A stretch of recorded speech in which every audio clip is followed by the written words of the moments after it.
할렐루야. 풍요로운 교회를 찾아와 주신 모든 분들을 주님의 이름으로 환영하고 축복합니다. 저는 오늘 종료주일을 맞이하여서 구원자 예수 그리스도라고 하는 말씀의 제목을 가지고 함께 은혜의 말씀을 나누고자 합니다. 예수님을 죽이려고 혈안이 되어 있는 종교 지도자들은 예수님께서 이번 명절에 오실지 아니면 오시지 않을지 관심이 많아졌습니다. 그 당시 예루살렘에는 6월절 절기를 지내기 위해서 많은 사람들이 모이기 시작했고요. 6월절은 모든 민족이 반드시 지켜야 하는 절기였고요. 특별히 남자들은 반드시 절기에 참석했어야 하는 겁니다. 예수님께서는 자신을 죽이려 하는 종교 지도자들을 피해서 한적한 곳에 머무시다가 6월절 엿새 전에 베다니로 오셨고요. 드디어 오늘 예루살렘 성을 입성하시는 거죠. 우리는 이 절기를 종려주일이라고 말합니다. 이미 이 소식을 전해들은 수많은 사람들은 예수님을 기다리고 있었습니다. 여러분 한번 생각해 보십시오. 예수님께 병고침을 받은 사람들, 그리고 소경되었다가 눈을 뜨게 된 사람, 그리고 죽었다가 다시 살아난 나사로, 또 예수님의 기적을 체험하고 경험하고 또 목격한 사람들, 또 그 사람들의 가족들, 그리고 그 사람들의 또 친인척들, 어떻게 보면 수없이 많은 사람들이 그러한 경험을 했고 그러한 모습들을 듣고 예수님을 환호하고 있는 거죠. 그래서 그들은 이렇게 외칩니다. 호산나, 호산나, 호산나.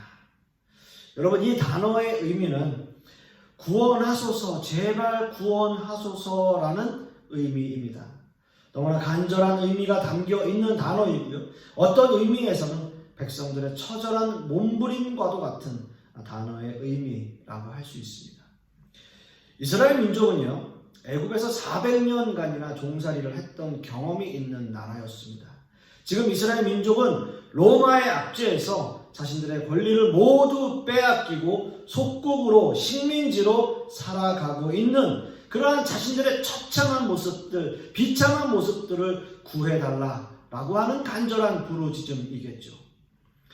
그리고 이렇게 처절한 마음과 함께 간절한 마음으로 승리의 기원을 외치며 또한 그 번영을 상징하는 종려나무 가지를 흔들고 있는 겁니다.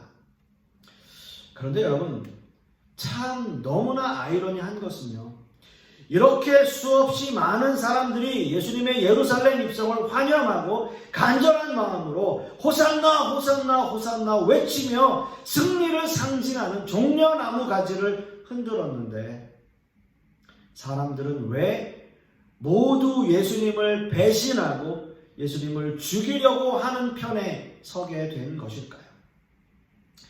죽었다가 살아난 나사로의 사건으로 인해서 수없이 많은 사람들이 예수님을 믿게 되었고, 수없이 많은 사람들이 예수님의 예루살렘 입성을 환영하며 예수님을 바라보고 있는데, 바리새인들과 종교 지도자들 사이에서도 분열이 일어나고 있음을 성경은 증명하고 있는데, 오늘 본문 마지막 19절 말씀을 보시면 바리새인들이 서로 말하되 볼지어다 너희 하는 일이 쓸데없다.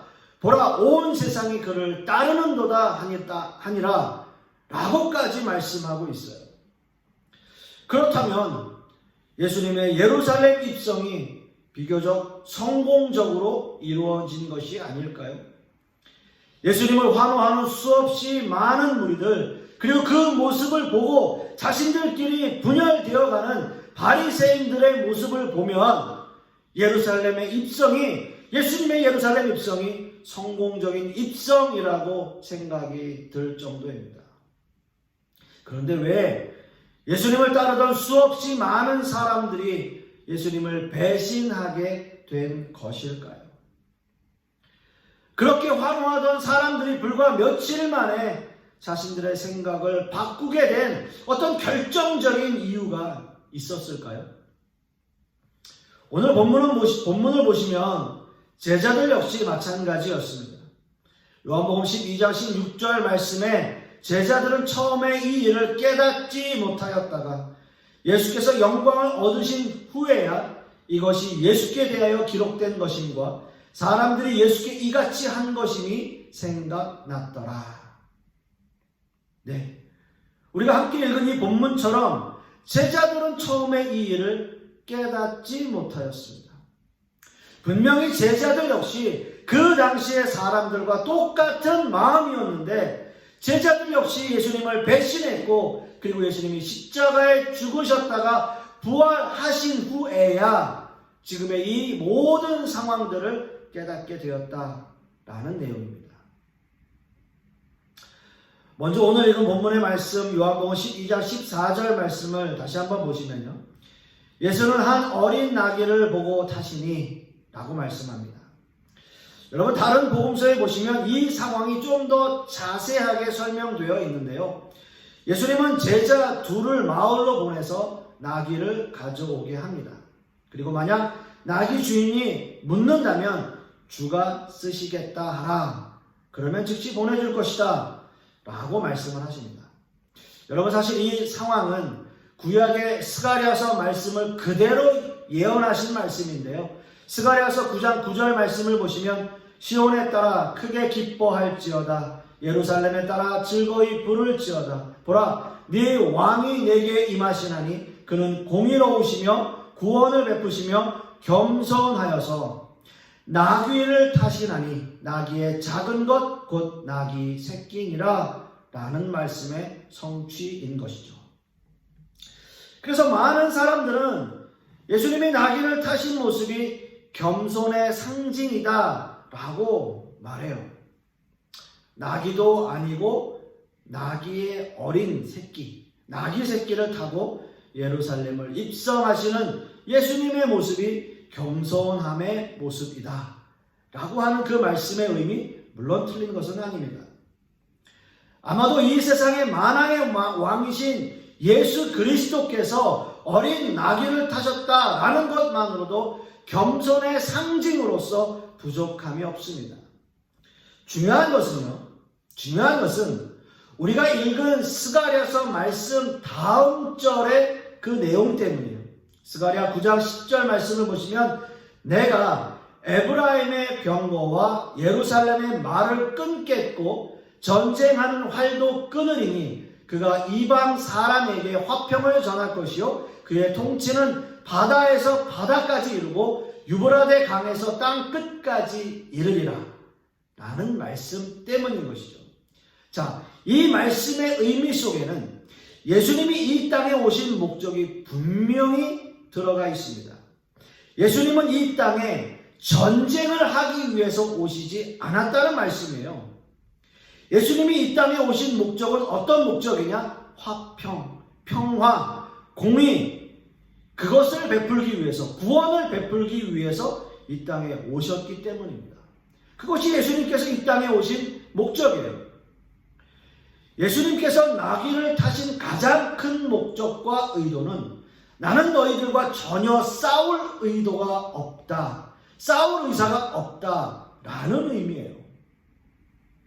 여러분 이스라엘 민족의 구약시대의 삶을 가만히 보시면요, 이스라엘 민족이 다른 민족과의 싸움에서 말을 타고 병거를 거느리고 싸움에서 이겼다라는 내용은 없어요. 거의 모든 싸움이 하나님의 말씀에 순종하고 따랐냐 따르지 않았냐, 하나님의 말씀에 순종했으면 분명히 전쟁에 이겼고요, 하나님 말씀에 불순종하면 어떤 상황이 되었다 할지라도 그들은 패하고 말았어요. 이스라엘 민족은 말과 병거가 없어서 사실 어떤 의미에서 보면 그들의 군사력은 사실 형편없었지만 그들에게는 하나님이 함께 싸우셨어요. 하나님이 그들과 함께 하셨을 때는 어떠한 전쟁에서도 어떠한 불리한 상황에서도 그들은 승리할 수 있었던 겁니다. 출애굽 당시에도요, 말과 병거로 이스라엘 민족을 추격하던 애굽의 군대가 모두 다 홍해에서 수장된 사건이 있습니다. 여러분 너무나 잘 아시죠? 홍해가 갈라진 사건이요. 그들이 그곳에서 수장될 수 있었던 것은 이스라엘 민족들이 말과 병거가 있어서 그들과 맞서 싸웠던 게 아니에요. 하나님께서 그 모든 것들을 막으셨고 그들이 그 물속에 수장될 수 있게끔 하나님께서 그렇게 하셨습니다. 여러분들이 너무나 잘 아시는 기드온의 300용사 역시 마찬가지예요. 미디안과의 전투에서 그들이 손에 들었던 것은 항아리와 횃불입니다. 그들이 말 타고 병거 가지고 활 쏘고 칼 가지고 싸웠던 게 아니에요. 그리고 그 전쟁에 참여하려던 3만 명 이상 되는 군인들도 하나님은 그들을 다 돌려보내셨어요. 혹시 우리 힘으로 싸워서 이겼다라는 말이 나올까 봐요. 그들을 다 돌려보내셨고요. 300명에 불과했던 그 인원을 가지고 미디안과 맞서 싸웠어요. 여러분, 이 전쟁이 상징적으로 어떻게 기드온이 이길 수 있는 전쟁입니까? 여러분 생각해 보세요. 상식적으로 그들이 이길 수 있는 전쟁입니까? 아니에요. 하나님이 그들과 싸웠기 때문에, 하나님께서 함께 하셨기 때문에 그들에게 무기와 군사력이 없었다 할지라도 그들은 이길 수 있었습니다. 하나님이 그들과 함께 하셨기 때문이에요. 구약시대에 일어났던 모든 전쟁에서 이스라엘 민족은 항상 군사적으로 열세였고요. 하나님만을 의지할 수밖에 없는 상황이었어요. 하나님이 싸워주시는 거예요. 물론 최소한의 교통수단이나 농사, 그리고 솔로몬의 시대에서는 자신의 세력을 과시하기 위해서 병거를 두었다라고 하는 문헌은 있습니다. 그러나 그것마저도 하나님 앞에 책망받는 일이 되었습니다. 아마도 이스라엘 민족의 오해가 바로 여기에 있었던 것 같아요. 자신들을 로마의 압제에서 구원해줄 메시아이신 예수 그리스도께서 아주 크고 거대한 말이 아니라 나귀, 그것도 어린 나귀를 타고 예루살렘을 들어오고 계시는 거예요. 여러분 한번 상상해 보세요. 우리가 이런 장면, 그림을 통해서, 성화를 통해서 여러분 많이 보셨잖아요. 겉으로는 호산나 호산나 외치지만, 그리고 그들의 손에는 승리를 상징하는 종려나무 가지를 흔들고 있지만 그들 속으로는 어떤 생각을 했을까요? 속으로는요, 뭐야, 예수님이 이스라엘의 왕이 되실 분이 뭐 그 나귀도 어린 나귀 타고 저렇게 들어오셨, 저분이 정말 메시아가 맞아? 우리가 잘못 생각하고 있는 거 아니야? 여러분 한번 상상해 보시면 그럴 수도 있었을 것 같아요. 여러분, 그리고 이 광경을 긴장감 속에 아주 주의 깊게 지켜보고 있는 사람들이 있었을 거예요. 누구겠습니까? 바로 로마 정부 사람들이었겠죠. 예수님을 주시하고 있었고요. 혹시라도 밀란이 일어날까봐, 폭동이 일어날까봐 주시하고 있는 상황에서 이 광경을 지켜보고 있던 사람들이 그들이 얘기하는 메시아라고 하는 사람, 예루살렘의 왕이라고 하는 사람, 어린 나귀를 타고 들어오는 그 모습 황당하지 않았을까요? 어린 나귀를 타고 들어오는 저 사람이 메시아란 말이에요. 비웃지 않았을까요? 하지만 예수님은 이 모든 상황들을 다 예견하시면서 하다못해 어린 나귀를 가지고 오는 그 일까지도 예견하시면서 이 모든 것들을 하나하나 말씀으로 성취하고 계시는 거예요. 그리고 마지막 결정적인 것은 십자가에 죽으시는 그 순간까지 하나님의 백성들을 위해서 하나님의 뜻을 이루어가고 계시는, 성경을 통해서 알 수 있는 이 모든 것들, 예수님께서 나귀를 타신 그 이유, 바로 여기에 있습니다. 물론 겸손의 의미도 당연히 있죠. 하지만 더 중요한 것은 나는 너희들과 싸우러 온 것이 아니고 전쟁하러 온 것이 아니라 사랑과 화평의 의미로 나는 어린 나귀를 타고 들어간다 라는 거예요. 이어서 오늘 함께 읽은 본문 말씀 요한복음 12장 16절 말씀을 보시면, 제자들은 처음에 이 일을 깨닫지 못하였다가 예수께서 영광을 얻으신 후에야 이것이 예수께 대하여 기록된 것임과 사람들이 예수께 이같이 한 것임이 생각났더라 라고 말씀하고 있습니다. 제자들 역시 지금의 이 상황을 그 당시에는 깨닫지 못했다라고 말씀하고 있죠. 예수님의 제자들 역시 예수님의 십자가 사건 때는 모두 도망갔고요. 예수님의 부활을 목격하고 성령의 충만함을 받고 나서야 진정한 주님의 제자로서의 삶을 살아갔던 사람들입니다. 결국 나중에서야 그때 예수님의 모습, 그리고 자신들의 모습, 그리고 수많은 사람들의 모습들이 마치 필름처럼 지나가면서 그 상황들이 이해가 갔다라고 하는 거죠.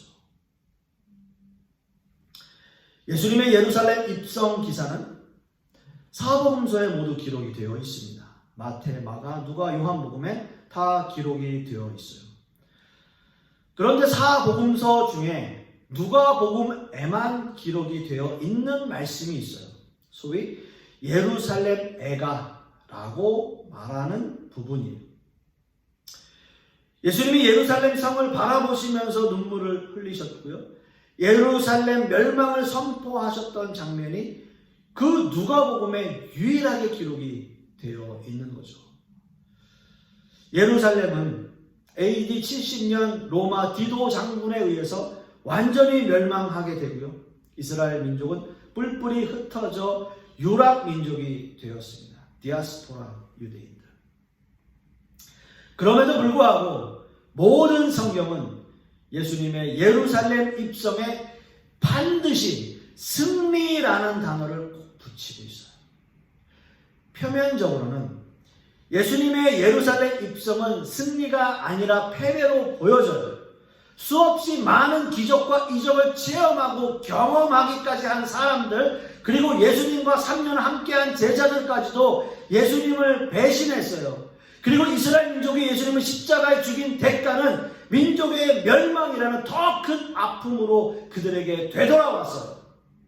그러나 예수님은 승리하였다라고 선언하고요. 예수님의 예루살렘 입성은 승리의 예루살렘 입성이라고 하는 그 승리를 붙이는 거예요. 어떻게 이 모습이 승리의 모습일까요? 왜냐하면요, 이 승리는 한 민족만을 위한 승리가 아니기 때문이에요. 이 승리는 모든 민족을 위한 승리의 선언입니다. 요한복음 6장 39절 말씀을 보시면, 나를 보내신 이의 뜻은 내게 주신 자 중에 내가 하나도 잃어버리지 아니하고 마지막 날에 다시 살리는 이것이니라 라는 말씀을 이루시기 위해서입니다. 주님은 세상 모든 사람을 위해 십자가를 지셨고요. 그 십자가를 통해 하나님의 백성들을 하나도 잃어버리지 않고 구원하시기 원하셨던 거예요. 그리고 그 일은 그 십자가를 통해서 완성되어졌습니다. 요한복음 19장 30절 말씀에 예수께서 신 포도주를 받으신 후에 이르시되 다 이루었다 하시고 머리를 숙이니 영원히 떠나가시니라. 여기서 다 이루었다라고 하는 헬라어 원어는 tetelestai 라고 하는 단어를 사용해요. 그 의미는 단번에 완전히 끝마쳤다, 완벽하게 끝마쳤다 라는 의미를 가지고 있습니다. 예수님께서 인간들을 위해 목숨을 내어주시고 그 모든 구속 사역을 완전히 마치셨다, 완벽하게 이루셨다 라는 의미를 가지고 있습니다.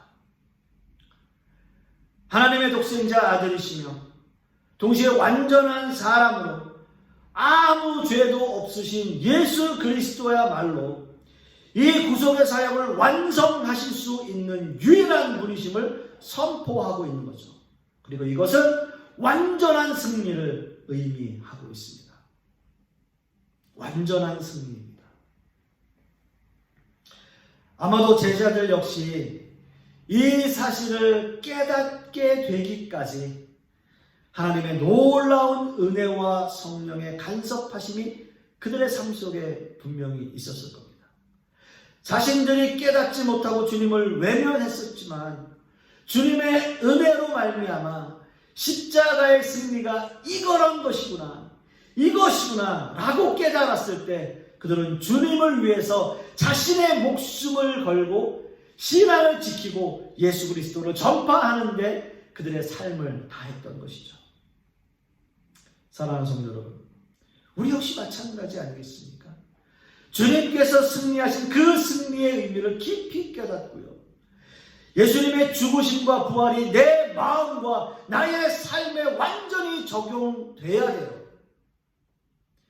예수님의 승리가 깨달아질 때 우리 역시 이 세상을 승리하며 살아갈 수 있는 겁니다. 여러분, 더더군다나 지금 같은 시대에서는요, 우리가 세상을 살아가는 데 있어서 이런 승리의 마음가짐, 승리의 삶, 승리하는 신앙이 너무나 중요합니다. 그리고 여러분 명심하셔야 돼요. 예수님의 예루살렘 입성은요, 눈물의 입성이었어요. 누가복음에 기록되어져 있는 예루살렘 애가 눈물의 입성이었어요. 예수님이 예루살렘 성을 바라보시며 말씀하셨던 애가를 여러분 기억하셔야 돼요. 예수님이 예루살렘 성을 입성하시며 성을 바라보시고 눈물을 흘리신 그 눈물을 우리는 기억해야 돼요. 결국 예루살렘이 멸망당했다는 것은 예수님을 끝까지 믿지 않은 불신앙의 결과에서 비롯된 것이다라는 거죠. 그들 역시 회개의 대상이었음에도 불구하고, 죄인일 수밖에 없음에도 불구하고 그들의 존재를 망각하며 살아가는 사람들에게는 결국 멸망받을 수밖에 없는 존재임을 다시 한번 이 말씀을 통해서 확인시켜주고 있습니다. 또한 예수님이 예루살렘 성을 바라보시며 안타까워하신 그 마음이 지금 이 시대의 교회들, 이 시대의 성도들을 바라보시며 눈물 흘리신 눈물의 의미가 아닐까요? 예수님께서는 그들의 멸망을 이미 예견하시며 안타까워하셨잖아요. 여러분, 이 시대도 참 어려운 시대입니다. 이 팬데믹의 상황들 속에서 성도들, 교회들 여러 가지로 너무나 어려운 상황들이에요. 어떻게 보면 예수님이 그 예루살렘 성을 바라보시며 눈물 흘리신 그 예루살렘 애가가 지금 이 시대에 이 교회들, 이 성도들, 이 상황들을 바라보시며 눈물 흘리시는 모습일 수도 있을 것 같아요. 혹 그렇게 지금 이 시대의 한국 교회를 향해서 그 애가를 부르시진 않을까요? 눈물을 흘리시진 않을까요? 사랑하는 성도 여러분, 예수님의 예루살렘 입성은 곧 십자가의 죽으심을 의미합니다. 그리고 예수님은 6월절 어린 양이 스스로 되셨어요. 그렇게 하기 위해 예루살렘 성을 입성하셨습니다. 그리고 그 십자가는 이스라엘 민족만을 위한 십자가가 아니라 모든 사람들을 위한 십자가의 희생이었습니다. 주님은 겸손과 낮아짐의 모습, 그리고 화평과 사랑의 모습으로 이 땅에 오셨습니다. 그리고 자신의 목숨을 내어 주시기까지 모든 인류를 사랑하셨습니다. 그리고 십자가의 그 사랑은 모든 것을 다 이루시고 승리하셨어요. 그래서 결론적으로 예수님의 예루살렘 입성은 승리의 예루살렘 입성입니다. 이 십자가의 능력이, 이 예수님의 사랑이, 이 예수님의 평화가 지금 이 말씀을 듣는 모든 사람들에게 임하길 간절히 축원합니다. 이번 한 주간도 이 은혜 가운데 머무시는 한 주간 되시기를 주님의 이름으로 축원드립니다. 기도하겠습니다. 아버지 하나님, 오늘 말씀을 통해서 우리가 예수님의 예루살렘 입성을 바라보는 그 마음가짐, 그리고 예수님의 그 눈물의 의미, 그리고 그것이 왜 승리의 예루살렘 입성인가를 오늘 말씀을 통해서 우리가 다시 한번 깨닫습니다. 하나님, 간절히 소망하기는 지금의 이 어려운 상황들 속에서, 이 어려운 시대 가운데서 우리가 어떻게 하면 승리하는 삶을 살아갈 수 있는지 다시 한번 생각하게 하여 주시옵시고, 예수님께서 우리에게 베푸신 그 사랑과 평화가 우리의 마음에 가득하여 또 한 주간 승리하며 살아갈 수 있는 우리 모든 성도님들 되게 하여 주시옵소서. 이번 한 주간도 주님께 모든 것을 맡기고 의지하며 예수 그리스도 이름 받들어 기도드렸사옵나이다. 아멘.